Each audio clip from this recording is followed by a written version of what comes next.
Hello everyone, this is Jerry. Welcome to my studio.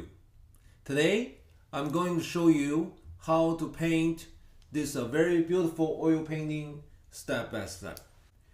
Still life painting is a very important category in art history. It is also a very good starting point for the students who want to improve their drawing and painting skills. In this painting, you will see a different objects with a different textures such as wood, metal, glass, and the fruits. Also, it has a very good composition to put everything together. If you have no experience in drawing and painting before, don't worry about it.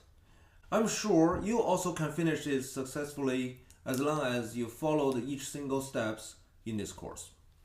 After the painting, not only will you get the professional oil painting, but also you will get the very solid painting skills. The most importantly, you will get the confidence in the art making. Okay, let's get started.